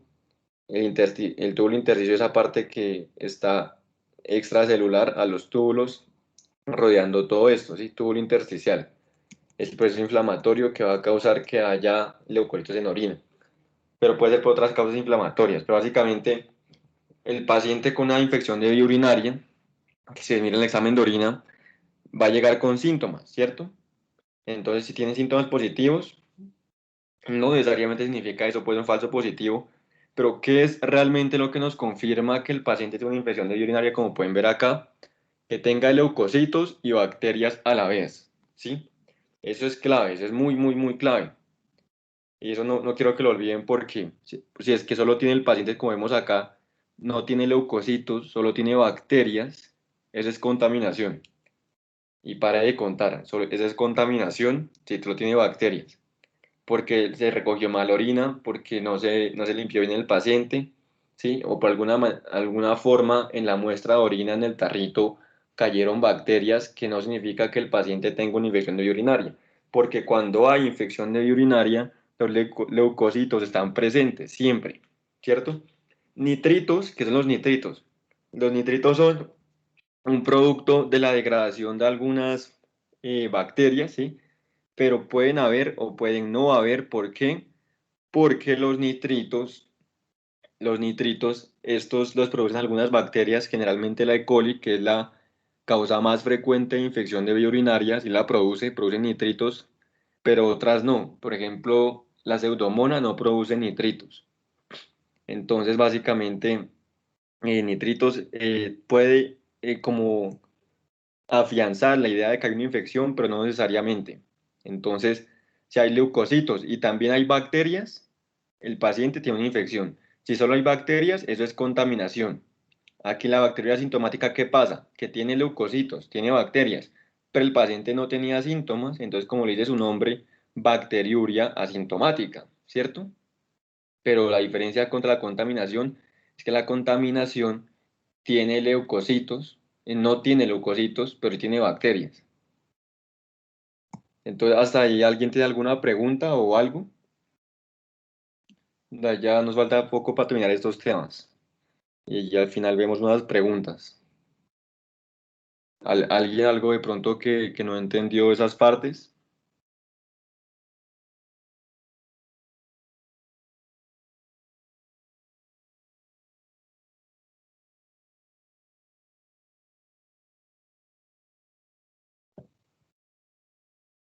Bueno, entonces lo siguiente es que en el sedimento urinario, ya vamos a la última parte de todo lo que vimos ahorita, ya nos repasamos todo esto. Si estamos en la parte del sedimento microscópico. Vamos a ver cómo es que yo quiero que, porque mucha gente ni siquiera entiende qué es el sedimento. El sedimento es ver al microscopio, ¿sí? Es la parte más específica. Ahí, como yo les dije, primero, por ejemplo, la tira reactiva es el examen de rutina, el primero que se hace. Y si ese sale con, por ejemplo, hemoglobina positivo, entonces, no, vamos a ver esa hemoglobina dentro del microscopio para confirmar que el paciente efectivamente esté orinando sangre, ¿sí? Entonces, aquí vemos cómo está el microscopio, es el sedimento urinario, ¿sí? Entonces, las células tubulares, pues lo primero que podemos ver acá en el sedimento urinario son células, ¿sí? Las células que pueden ser, tubulares, células escamosas o células de transición, ¿cierto? Entonces, células tubulares, tenemos estas, que son los túbulos proximal, distal y colector de cualquiera de los tres. ¿Por qué las evidenciamos? ¿Cuáles son las causas? Porque hay necrosis tubular aguda o pielonefritis, que temas que veremos después. Células escamosas son la porción inferior de la uretra y genitales externos, vienen de ahí, puede ser por una sospecha de contaminación, ¿cierto? Células de transición, ¿qué pasa con estas? Las células de transición vienen de la pelvis renal o de la porción superior de la uretra, pueden ser por inflamación o incluso algo grave, malignidad entre la pelvis renal y la vejiga. Y hay otro tipo que son las células epiteliales, que son descamativas y tiene una forma característica que es de huevo estrellado. Son similares a las escamosas, aunque no exactamente las mismas, pero estas son preguntas que les aparecen muchas veces en los exámenes y conviene que puntos claves aquí los tengan en cuenta. Aquí está resumido todo esto de los cilindros. Cuando me pregunten algo de los cilindros, si ustedes miran esta tabla, ya tienen la mayoría de cosas, ¿sí? Y el libro, pues, básicamente está resumido acá. Esa es una tabla del libro, ¿cierto? Y esa es una tabla de otro libro que conseguí por ahí, el MIR. Pero, o sea, los cilindros tienen que tener en cuenta que ellos se forman de la proteína de Tamm-Horsfall, que es secretada por las células del túbulo distal. Cuando ustedes les digan proteína de Tamm-Horsfall, ese nombre Tamm-Horsfall tan raro, que pues por eso es fácil reconocerlo y acordarse, es Tamm-Horsfall con T de túbulo, ¿cierto? Porque son proteínas de los túbulos. Es proteína que está normalmente, ¿sí? Porque viene de los túbulos. Entonces los cilindros, una pregunta característica es que siempre les van a decir o los van a tratar de confundir con esto, que es que no todos los cilindros en orina son malos, ¿sí? ¿Qué son los cilindros? O sea, el cilindro viene a formarse de las proteínas de Tamm-Horsfall junto a proteínas plasmáticas, otros elementos, se forma el parénquima renal, ¿sí? Pero, o sea, va a pasar por todo ese sistema de túbulos, ¿cierto? Cuando se forma el parénquima renal, se filtra esa proteína o se produjo aquí, ¿cierto? Entonces va a adquirir la forma del tubo. Y como adquiere esa forma del tubo, va a salir como un cilindro por orina. Esos son los famosos cilindros. Entonces, lo que les digo que van a confundirlo es el hialino. Cuando ustedes lean cilindros hialinos, eso es normal. Es un hallazgo normal. Están formados por proteína de Tamm-Horsfall, ¿cierto? Entonces, los cilindros hialinos, que les quede claro para que no los traten de molestar con ese tema, son normales. Como dice acá, también son normales. Los granulosos, cilindros granulosos, esos son característicos de insuficiencia renal intrínseca, ¿sí? Que eso veremos después, pero básicamente son no patognomónicos, como quien diría, pero pues sí, muy característicos de que ya es grave. Cuando hay cilindros eritrocitarios, por ejemplo, en algunas glomerulonefritis, que vamos a ver después, los cilindros eritrocitarios son muy graves, ¿sí? Son muy graves, eso indican gravedad. Son en las glomerulonefritis más groseras, ¿sí? Y hay otros que son cilindros serios, ¿sí? Que son pocos gránulos propios de la enfermedad renal crónica, también se ven estos, ¿sí? Cilindros leucocitarios, cilindros grasos, cilindros epiteliales, cilindros gruesos, Aquí están todas las características de estos y la tabla para que ustedes puedan ver por qué aparecerían en la orina. Y aquí tenemos los cristales. Los cristales, estos son cuando ya también de esta parte que creo que me tienen acá de la orina se filtró todo cayó por aquí toda la parte de la orina del filtrado, ¿sí? Aquí cuando termina esto, viene hacia las papilas renales y de ahí ya va a la pelvis renal y baja por los uréteres. Entonces, cuando ya termina esto, aquí van a precipitar cristales, ¿sí? Los cristales, el tema es el último tema que se ven, especialmente cuando es nefrolitiasis. Pero, o sea, cristales se pueden ver en microscopio, todos estos que ven acá, son imágenes de microscopio. Cristales de ácido úrico con forma como de hoja, cristales de oxalato de calcio característicos de forma de sobre, de fosfato de calcio como de una mariposa, ¿sí? De estrobita tienen forma como de ataúd, el colesterol, esa forma rara que pueden ver acá, y la cistina nos dice que es una forma, la cistina tiene forma de, pues, como de un diamante, pero pues ese es muy inespecífico. Y esto que les he colocado acá son cosas textuales del libro que pueden recordar los de los cristales, ¿sí? Pero así un punto clave desde ahorita que ustedes recuerden es que cuando veamos nefrolitiasis, los cristales de ácido úrico, porque es ácido úrico, o lo mismo que urato, van a precipitar en pH ácido, los únicos. Todo el resto precipita en un pH alcalino que, como les dije, es un pH que no debería ser normal. Entonces, cuando ustedes quieran saber más sobre cristales, un examen, aquí están los puntos claves que les pueden preguntar. ¿Sí? Y el resto, esto no lo vimos especialmente en el semestre, pero sí lo muestran, se lo mira demasiado, se lo nombran y muchas veces uno no entiende qué es eso. Entonces, aquí les dejo esta súper imagen cuando ustedes no entienden algo de diuréticos. Los diuréticos que todos conocemos alguna vez por manejo de la hipertensión arterial, en especial, son las tiazidas, que estas actúan en el túbulo distal, ¿sí? En el túbulo distal porque inhiben la reabsorción de sodio y de cloro, ¿sí? Entonces, si es que inhiben la reabsorción, se va a excretar más sodio y más cloro. La espironolactona, que lo que va a hacer es inhibir la aldosterona. La acción de la aldosterona, perdón. Entonces, pues digamos que, como dijimos, fisiológicamente, la aldosterona reabsorbe sodio y elimina potasio, ¿sí? Y más específicamente reabsorbe sodio, cloro y agua y elimina potasio e hidrogeniones, las dos. Entonces, si es que damos espironolactona al paciente, esto no pasa. Es decir, la aldosterona no actúa. Va a inhibir esta acción. Esto no va a pasar. Entonces el potasio se va a excretar menos en orina, va a haber menos potasio en orina y el sodio va a aumentarse en orina porque por el contrario no se reabsorbe y estamos inhibiendo esa acción. Y la furosemida, esta actúa característicamente en la porción ascendente de la asa de Henle, ¿sí? Todo este tema lo vemos después en el semestre, especialmente cuando vamos a electrolitos, pero pues de una vez tenerlo en cuenta y aquí ver un resumen de qué van a hacer cada una de estas, ¿sí? Por ejemplo, las tiazidas, característico también es que estas hagan que se reabsorba más calcio. Si la reabsorción de calcio va a aumentar como aquí, por los diuréticos tiazídicos, ¿sí?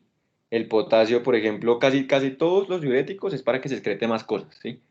Excepto el calcio, que por los diuréticos va a aumentar por las tiazidas, y los ahorradores de potasio van a hacer que se ahorre potasio, entonces el potasio va a disminuir su excreción urinaria, pero va a aumentar su excreción urinaria casi todos, porque los diuréticos hacen eso, pero actúan en distintas partes. Y aquí pues ya les tengo unas preguntas, entonces van a ver cómo con lo que les he dado se pueden responder esas fácilmente. De pronto, yo no quiero que le cojan miedo nunca a una pregunta como que los asuste o algo por el estilo. Entonces la idea es que ustedes pues tengan las claves para que siempre que vean una pregunta ya sepan cómo de una vez responderlas. Esos son los tips que les voy a dar ahorita. Entonces, ¿quién me puede ayudar aquí leyendo la pregunta? Pronto, Javi, ¿puedes ayudarme leyendo la pregunta de arriba? Esta que está aquí señalada. Acerca de la regulación de la tasa de filtrado glomerular, ¿cuál enunciado es correcto? A través de la respuesta miogénica, el flujo sanguíneo renal es relativamente constante. Angiotensina 2 estimula la reabsorción proximal de sodio por acción de aldosterona.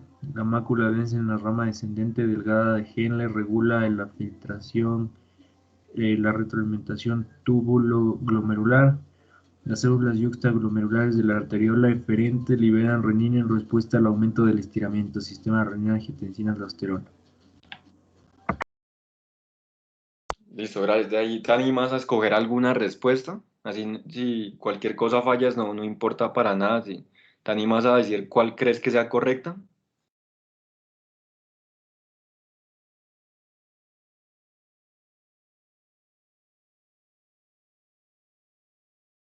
¿Cuál escogerías tú? La B, la última. La D.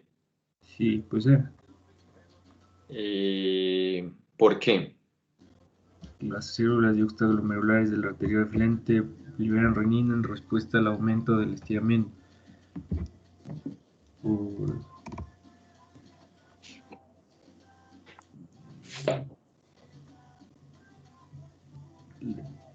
¿Esa o la B? No sé, no estoy seguro de la respuesta. Dale, todo bien fresco. O sea, la vaina es que esto es lo que yo quería que ustedes vean. Que esa es una pregunta muy característica que puede que ustedes digan les va a molestar la vida, pero ustedes yo sé que van a ser capaces de reconocer cuando esto pasa. Y es que a simple vista uno podría pensar que todas son correctas, ¿sí? O sea, yo por ejemplo aquí me acuerdo que en el examen ya no tenía ni idea de cuál era la correcta, ¿sí? No, y cómo sacas, o sea, estas son cosas que muchas veces, ¿sí? Los va a estresar que sean textuales en el libro. Y usted dice, no, pues, ¿cómo va a preguntar cosas textuales, cierto? Pero no es para estresarse, no amerita nada, nunca eso. Pero el punto es que vamos a ir descartando una por una.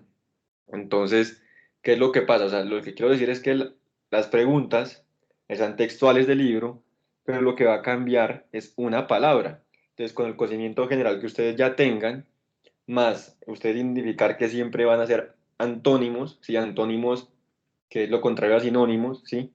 Entonces, eso va a ser lo que tienen que identificar. En esta, la D en especial, era las células yuxtaglomerulares de la arteriola aferente, ¿sí? Aquí lo correcto está mal aferente porque era aferente, no era eferente, y es algo que todos alguna vez caímos. Yo me acuerdo que esa pregunta la que respondí mal es proximal, porque no es proximal, es en el túbulo distal, ¿sí? Como yo les diga acá, ¿se acuerdan? Pues espero que se acuerden ahí que yo les diga acá las acciones de aldosterona, ¿se acuerdan acá? Entonces les dije, por medio de la aldosterona, ¿sí? La angiotensina 2 actúa en el túbulo distal, ¿cierto? Pero actúa independientemente en el túbulo proximal, ¿cierto? Entonces, aquí nos decía la opción que en el túbulo proximal, pero en realidad es en el distal. La estimula la reabsorción proximal, es en realidad distal de sodio por acción de aldosterona. La aldosterona actúa en la nefrona distal. Entonces, ahí vamos descartando dos, no sabemos cuál es, pero solo se basa, el punto es solo identificar los antónimos y listo. Y aquí, esto lo que pasa es que dice la mácula densa en la rama ascendente delgada de Henle regula el filtrado glomerular, retroalimentación túbulo glomerular. ¿Alguien de pronto identifique el error aquí?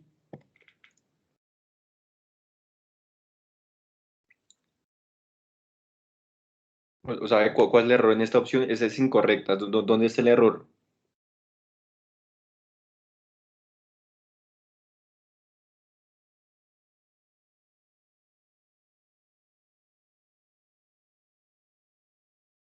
Pues es un poco complicado, la verdad, pero pues, o sea, si tienen el concepto claro como lo expliqué al inicio.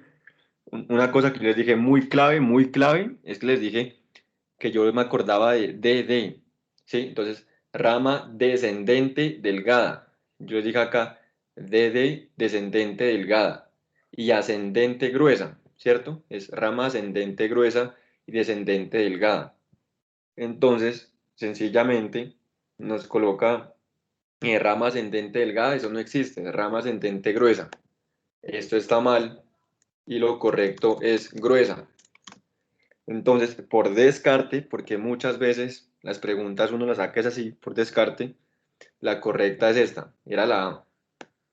Y que todos alguna vez fallamos, algunos nos estresamos en el semestre por esto, pero bueno, o sea, esa es la clave para responder. Cuando ustedes se traten de aprender el libro de memoria, pueden intentarlo hacer, pero yo lo que les recomiendo es que ustedes, en lugar de eso, se dediquen a hacer esto, porque las preguntas son así todas.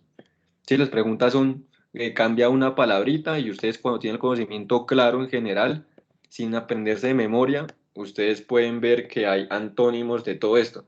Si dice proximal, ustedes sospechen que eso está mal. Ustedes sospechen que dice que en realidad es distal, así no se acuerdan. Si dice delgado, ustedes piensen en grueso. Si dice deferente, ese es muy, muy, muy, muy, muy característico. Unas 10 veces lo vi en el semestre. Si dice arteriola eferente, lo correcto es arteriola aferente. Entonces, ojo con eso.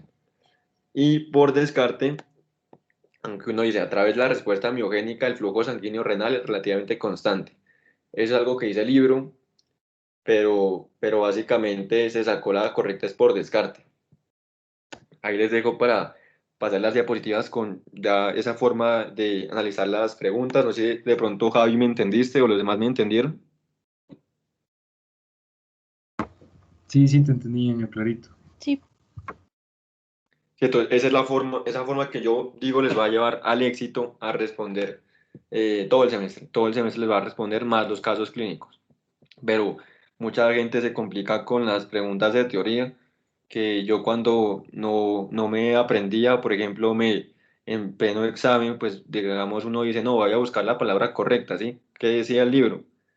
La palabra clave para buscar era miogénica, ¿cierto? Pero resulta que eso es perder tiempo, sí, porque los exámenes es un juego de tiempo. Entonces tú solo lees todo rápido y lees todo eso en un minuto y tú dices, antónimos, vamos a antónimos. Proximal, no, debe ser distal. Delgado debe ser grueso. Arteriola deferente debe ser aferente en realidad. Entonces, como yo les dije, pues ahí es juego de antónimos y no es más. Aquí de pronto esta es la segunda, dice, con respecto a las ecuaciones para estimar el filtrado, ¿cuál es correcto? No son útiles para pacientes que no se encuentran con creatinina en fase estable. CKEPI y MRD utilizan las mismas variables, así como modelo matemático. MRD es precisa para valores de filtrado glomerular mayores a 60 ml min minuto o fórmula de Cockcroft-Gold infraestima el filtrado glomerular en pacientes obesos. Entonces, ¿ustedes qué creen aquí la correcta? De pronto, ¿sabes cuál es la correcta aquí? ¿O te animas a descartar alguna que creas que esté mal?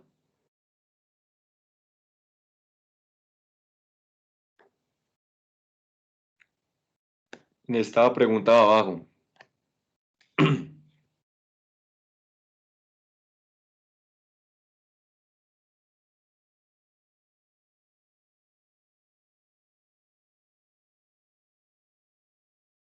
La A. ¿La es la correcta? Sí. Sí, perfecto. Genial. ¿Y cómo dedujiste eso? Esa es la correcta. Está perfecto. O sea, ¿por qué descartaste las Porque otras? O, por lo que tú dijiste de lo que te acordabas igual de la D de delgada, de cómo es mejor ir haciendo mnemotecnias.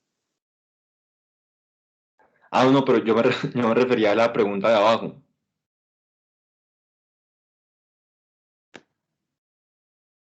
Tú estabas viendo la pregunta de arriba, creo que ahí fue mi confusión porque te mostré las dos al mismo tiempo. Pero, o sea, ¿tú leíste la de arriba? Sí, Franz. Y déjame ver la de abajo, a ver. Pues ya decir que la de abajo es la A. Pues, a ver, dale, aquí te explico lo que yo les dije que, aunque es una pregunta que, o sea, muchas veces ustedes dicen, ay, ¿cómo no respondí la correcta? Pero pues esto es no tan difícil en realidad porque son cosas lógicas, ¿cierto? Entonces, yo les dije que si una fórmula fuera igual a la otra, entonces sería la misma fórmula, ¿cierto? Entonces, tenemos tres fórmulas que les expliqué acá, son la de Cockcroft-Gault, la MRD y el CK de EPI, ¿cierto? La más precisa, la CK de EPI, Cockcroft-Gault supraestima o infraestima, MRD siempre infraestima, ¿cierto? Entonces, Cockcroft-Gault supraestima en obesos, edema, embarazadas mayor de 80 años. Entonces, aquí lo que nos dice esta opción es lo que les digo también, que dice Cockcroft-Gault infraestima el filtrado glomerular en pacientes obesos. No, el filtrado lo supraestima. ¿A quién le importa eso? A nadie le importa eso. Es un tema pues que tú preguntas así, te van a encontrar todo el semestre, a nadie le importa eso, pero bueno, el punto es que ese era porque por eso estaba mala D, ¿sí? Por eso estaba mala D. Lo que les dije es que también utilizan las mismas variables, todas las fórmulas se calculan con lo que viene siendo edad, raza, sexo y género, como vimos también acá, ¿cierto? Cuando aquí nos preguntaron la edad, el género, la raza, ¿sí? Que son las mismas variables, ¿cierto? Pero el modelo matemático es distinto. ¿Por qué tiene que ser distinto? Porque si no sería la misma fórmula. Entonces te dice las mismas variables, así como modelo matemático. No. Entonces, mismas variables, y aquí este es distinto, ¿cierto? El modelo matemático, este es distinto. Entonces, como ustedes miran, pues lo mismo. Bien, vuelve y juega. Antónimos. Esto es antónimos, es como clase de, así como en el colegio uno le tocaba responder antónimo, ahorita uno responde siempre con lo contrario cuando no sabe, ¿cierto? Entonces, aquí es MR, es precisa para valores de filtrado glomerular mayores a 60. Entonces, aquí la correcta era que era MDR, es poco precisa si el filtrado glomerular es mayor a 60, ¿sí? Tal como está aquí. Entonces, dice, ¿es precisa? No, es poco precisa. Es poco, ¿cierto? Es poco precisa. Entonces, esta es incorrecta y la que nos queda es la A. No son útiles para pacientes que no se encuentren con creatinina en fase estable. No sé si ahí me entendieron bien. Sí, Franz. ¿Sí? Y pues claro, o sea, eso lo van a entender ustedes. Yo no lo entendí hasta que vimos el tema de lesión renal aguda, que es que ahí se entiende este concepto de que, o sea, si es que la creatinina varía, un día el paciente tiene creatinina de 1.7 y al otro día ya no tiene 1.7, sino que tiene 1.9, el filtrado va a ser un día uno y el filtrado calculado va a ser un día otro. Eso significa que no son útiles para pacientes que no se encuentran en creatinina en fase estable, ¿sí? Que es característico de la lesión renal aguda. Aquí, estos ya son mejores para practicar, son los casos clínicos.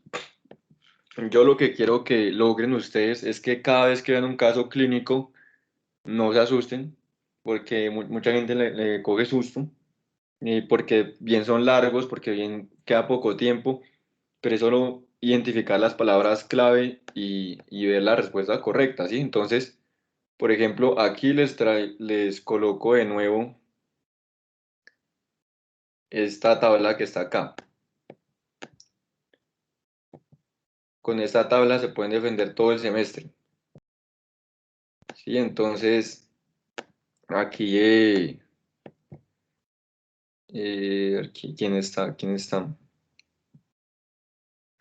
A ver, Camila, ¿me puedes ayudar leyendo la pregunta que está aquí subrayada, que está señalada aquí? Ya. EGO reporta color amarillo, aspecto turbio, densidad de 1.015, pH de 5, esterasa leucocitaria negativa, nitritos positivos, proteínas negativo, cuerpo cetónico negativo, glucosa positivo, urobilinógeno, bilirrubina, hemoglobina y sangre son negativos, y en el sedimento urinario 2 a 3 células bajas, biocitos de 1 a 3 por campo, bacterias 3 cruces. ¿Cuál de los siguientes justifica el resultado de nitritos de la tira reactiva? Leo las opciones.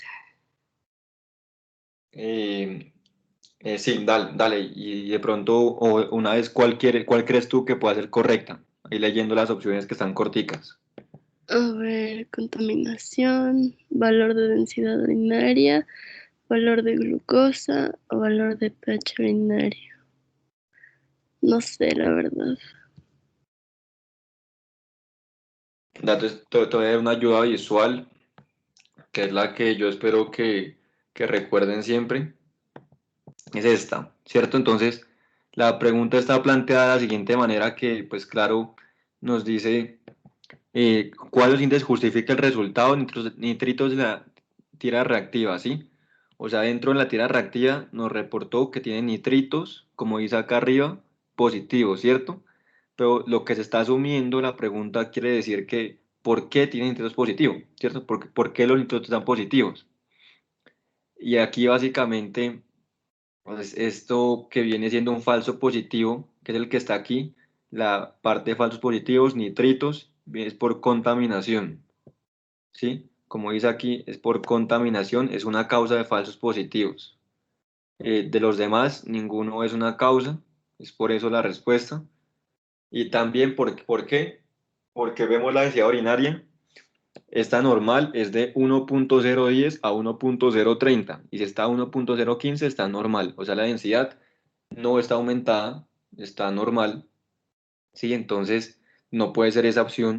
El valor de la glucosa tiene un valor, aquí está positivo. No, ni que nos da valor, pero pues la glucosa no altera eso, no altera los nitritos, ¿cierto? Y el pH urinario lo que pasa es que, como yo les dije, tiene que ser ácido. Si está en 5 está bien, ¿cierto? Cuando está en 5 el pH está bien. Entonces, no estaba alterado, y la respuesta, como ustedes pueden ver aquí, es contaminación, como un falso positivo. No sé si me entendiste bien, Cami. Sí, sí entendí, gracias. O sea, es decir, con esta tabla, y, o sea, yo le agregué estas cosas que acá, por ejemplo, aquí en la original decía, en el texto decía contaminación, yo le agregué todo lo que estaba en el texto y no en la tabla, porque solo te coloca las principales, y con esta ya pueden responder.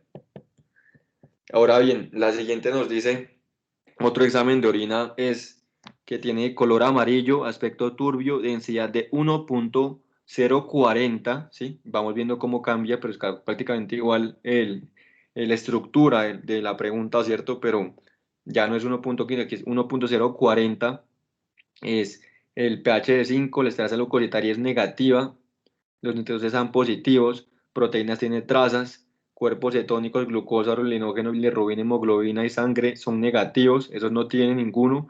El sedimento urinario tiene 2 a 3 células bajas, eso no le hagan caso, pues eso es benigno, si es normal. O puede ser también contaminación, ¿verdad? Porque como les mostré aquí, las células bajas, células escamosas, porción inferior de la uretra y genitales externos son por contaminación. Entonces, aquí vemos que básicamente, para interpretar esto bien fácil, ¿qué es lo que pasa? Que nos dice en el sedimento urinario piocitos 7 a 10 por campo y bacterias por 2 cruces, ¿sí? Y dice, ¿cuál de los siguientes justifica el resultado falso positivo de la tira reactiva en cuanto a la esterasa leucocitaria? ¿A qué se refiere esto? O sea, te dicen, ¿por qué esterasa leucocitaria es un falso negativo? Entonces vamos acá a la tabla, otra vez. Esterasa leucocitaria, falsos negativos. Nosotros tenemos nitrofurantoína, gentamicina, densidad elevada, vitamina C, proteínas, glucosa, y todo esto, ¿sí? Pero a usted, solo viendo la tabla ahí, a simple vista, ¿cuál creen que sea? La En realidad, densidad, ¿cuál? la densidad urinaria. Ajá, exacto. Porque bien era hasta 1.030 y aquí es la primera, en realidad es la primera causa de densidad elevada. Ya sabemos que es hasta 1.030, está 1.040, entonces ese es un valor de densidad urinaria, esa era la correcta. Sí, los nitritos, proteínas, el pH de nuevo digo que está normal cuando es ácido, presencia de proteínas, tenía trazas dijimos que también era normal, recuerdan, nitritos, los nitritos, estos dijimos que puede ser contaminación, ¿sí? Pero básicamente nos dice aquí que es falso negativo el tía reactiva en cuanto a esta leucocitaria. ¿Por qué es falso negativo? La pregunta se refería a que salió negativo, pero los piocitos salieron 7 a 10 por campo. Cuando hay más de 3 piocitos, o que eran 5, la verdad aquí les anoté, era acá, hasta 5 piocitos es normal, ¿cierto? O sea, yo les dije que asocien todos estos, esto es lo mismo, leucocitos, estarse leucocitar y piocitos, asocien como si fuera lo mismo, ¿sí? Entonces, tendría que salir las dos positivas, no podría salir estarse leucocitaria negativo y tener piocitos, tendría que tener esta positiva y tener piocitos. Por eso te pregunta por qué salió negativo el estarse leucocitario, y salió negativo porque tiene la densidad elevada. Eso es todo. Y aquí está también, ¿quién me puede responder? Esta me salió en un examen de los últimos del progreso. ¿Quién puede responder esta? ¿Quién se animó? ¿Sol, puedes leer esta, porfa? Ya. Mujer de 52 años con diarrea de 24 horas por varias ocasiones. A su llegada a emergencia con tensión arterial de 90-50. Frecuencia cardíaca de 102 por minuto. Frecuencia respiratoria 22 por minuto. Mucosas orales secas. BUN de 99. Creatinina 4.1. Digo, eso no sé qué es. Ese es el examen general de orina, es EGO. EGO. ¿Qué es gravedad específica? Que es lo mismo que densidad. Ya. GE 1.020, pH 6, proteínas 30, sangre, hemoglobina de 30, eritrocitos por litro, cetonas, leucocitos, glucosa negativo, sedimentos 0 a 2 por campo, hematíes 1 a 2 por campo. ¿Cuál de los siguientes justifica el falso positivo en cuanto a sangre y hemoglobina? Presencia de proteinuria, valor de pH, valor de gravedad específica y deshidratación. Y aquí si yo te muestro la tabla, te animas a responder cuáles. Ahí están los falsos positivos de sangre hemoglobina, que esta hemoglobina sería esta parte de aquí, ¿cierto? Entonces, ¿cuál de esas te anima a decir que es la respuesta según eso?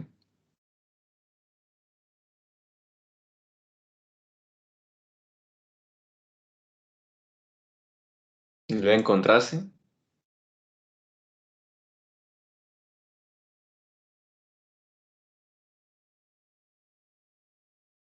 Bueno, o te cambio la pregunta ahorita, o sea, tú ya como doctora te llega el paciente así, ¿cierto? Entonces tú a simple vista, así solo viendo los detalles clínicos que te dice aquí, los síntomas que tiene, ¿tú qué crees que le pasa al paciente?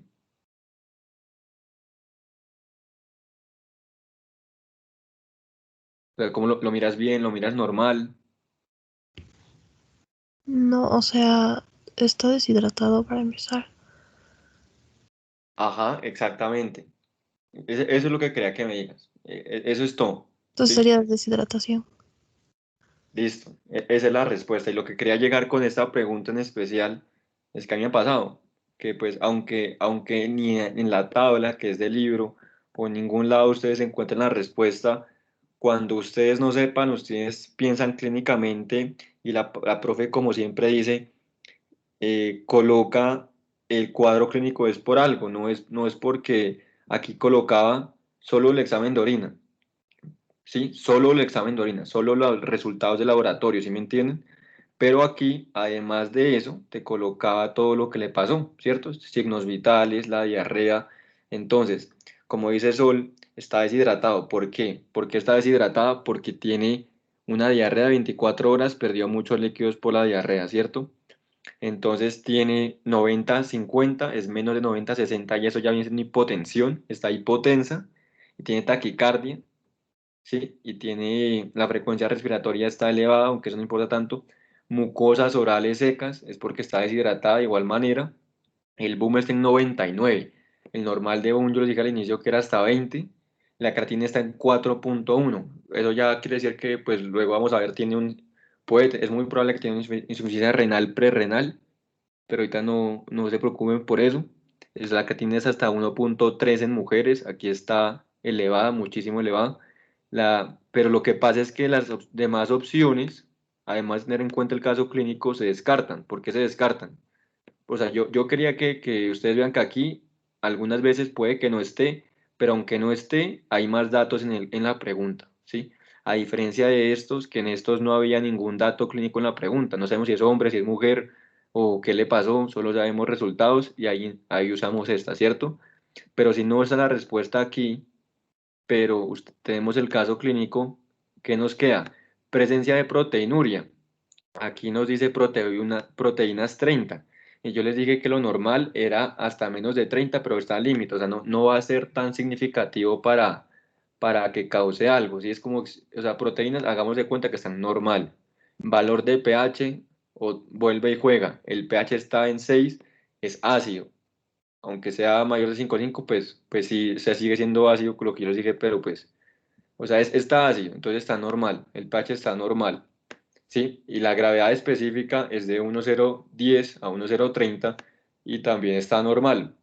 Entonces, pues básicamente ahí se descartaba cada una porque si ninguna está alterada, entonces ninguna de esas puede ser. Y la deshidratación es lo único que nos dice el caso, aunque no esté aquí, es una causa más de falso positivo, ¿sí? Para que tenga o podemos asociar también que ejercicio intenso causa deshidratación y por ende podría ser eh, hematuria, que es sangre en orina, la hemoglobina sangre, ¿cierto? Pero no necesariamente, o sea, básicamente lo que yo quería que vean es que con el cuadro clínico ya se puede ver esto. Entonces ahí eso sería todo, muchachos. ¿Qué les pareció esta vez? Y les paso todas las preguntas corregidas y todo ahorita. Voy a hacer el grupo de WhatsApp. Ahorita voy a cancelar la grabación.